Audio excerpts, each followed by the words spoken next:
Il aura fallu 6 mois au président américain pour finalement changer de stratégie.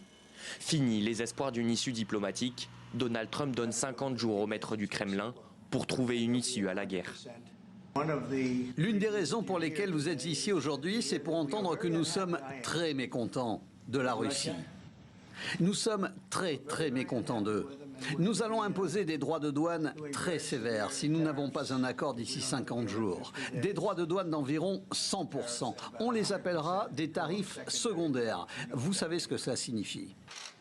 Sa relation privilégiée avec Vladimir Poutine n'aura pas mis fin aux hostilités. Longtemps pourtant, Donald Trump s'est imposé comme l'unique médiateur du conflit et l'un des seuls interlocuteurs du président russe. Mais l'échec est là, pas la paix.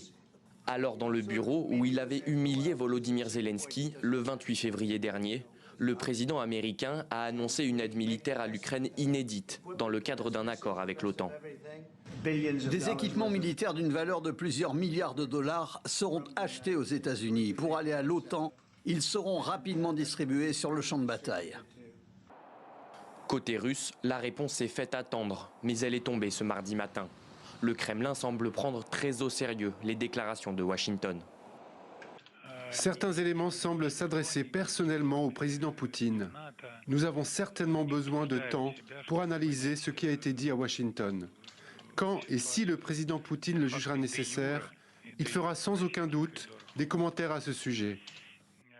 Après les annonces de Donald Trump, la bourse russe a fortement augmenté, signe sans équivoque d'une forme de soulagement. Et avec nous pour aller plus loin, Ulrich Bouna, analyste géopolitique, spécialiste d'Europe centrale et de l'Est et chercheur associé chez Eurocreative. Bonsoir et merci d'être avec nous. Alors Donald Trump promet donc d'envoyer à l'Ukraine des missiles antiaériens patriotes. Il veut réarmer massivement l'Ukraine, dit-il, par l'intermédiaire de l'OTAN. Qu'est-ce que ça change ? Alors ça change que c'est quand même déjà plus ou moins une bonne nouvelle pour l'Ukraine. Il faut bien comprendre que depuis l'arrivée de Donald Trump au pouvoir, les transferts d'armes qui continuent un petit peu de façon un peu aléatoire entre les États-Unis et l'Ukraine, c'était une queue de comète en fait de ce qui avait été donné par Joe Biden, et on commençait à voir véritablement les conséquences, notamment en termes de défense antiaérienne, les fameux systèmes de missiles patriotes. On voyait qu'il y avait de moins en moins justement de missiles pour abattre les missiles qui s'abattent sur les principales villes ukrainiennes. Donc c'est une bonne nouvelle pour la défense de l'Ukraine. 30 à 40% à peu près de tout l'armement utilisé par l'Ukraine est fourni par les États-Unis, donc c'est important. On n'est plus sur des dons, hein, ça va être financé par les Européens, mais c'est une bonne nouvelle. Après, ça ne va pas changer non plus le cours de la guerre, ça ne va pas suffire, d'autant plus qu'on ne sait pas exactement quel type d'armement exactement, en plus de ces missiles patriotes, vont être fournis par les États-Unis. Et justement, ces missiles patriotes, Ulrich Bouna, coûtent cher. Les États-Unis eux-mêmes n'en ont pas assez. Alors effectivement, il faut bien savoir, il faut comprendre qu'il y a actuellement une seule usine aux États-Unis qui fabrique ces missiles patriotes. Ça fabrique quelques centaines, je crois 500 à 600 par an. Il y a une deuxième usine qui est en cours de construction, mais qui devrait produire que l'année prochaine. Donc il y a une réalité qu'effectivement les missiles patriotes, il n'y en a pas partout. Et il est probable, et d'autant plus que les Israéliens notamment en ont eu besoin lors de leur conflit contre l'Iran. Mais c'est la raison pour laquelle il est probable qu'une partie des patriotes qui vont partir à l'Ukraine, surtout si ça doit se faire rapidement, vont sans doute être envoyés par les Allemands qui en ont eux-mêmes. Et ensuite, les Allemands vont racheter des systèmes patriotes aux États-Unis, mais peut-être qu'ils les récupéreront dans quelques mois. Donc en fait, c'est une façon aussi de contourner ces goulots logistiques.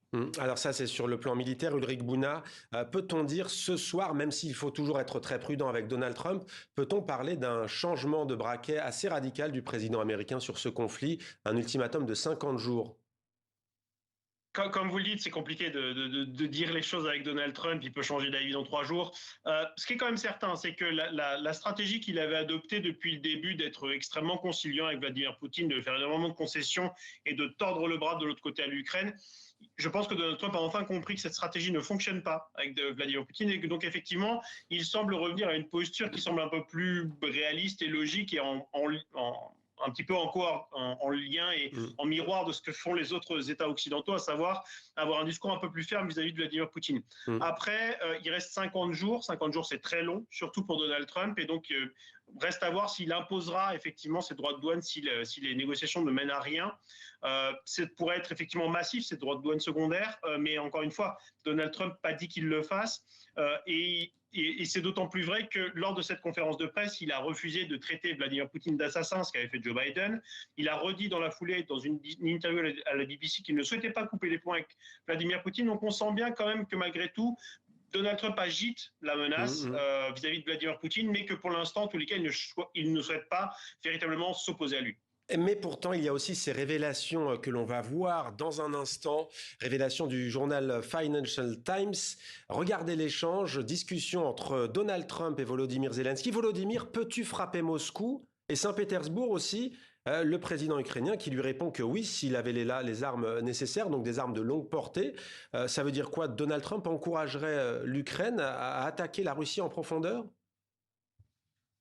En fait, alors frapper Moscou et Saint-Pétersbourg, je pense pas que ce soit l'objectif, mais ça, bon, déjà ça montre quand même une certaine méconnaissance des choses, mais bon bref.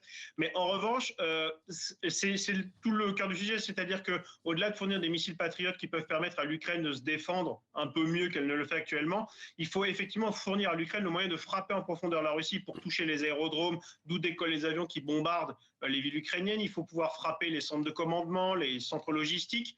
L'Ukraine en a la capacité par ses propres moyens, mais effectivement obtenir, par exemple, ces missiles ATACMS ou autres qui permettent de frapper dans la profondeur, ça permettrait à l'Ukraine véritablement d'avoir un peu plus de respiration, de potentiellement beaucoup mieux se défendre sur la ligne de front. Et donc, effectivement, c'est la vraie question. Est-ce que Donald Trump va fournir ses armements à l'Ukraine ou pas? Ça reste à voir. Merci beaucoup, Ulrich Bouna, pour votre éclairage.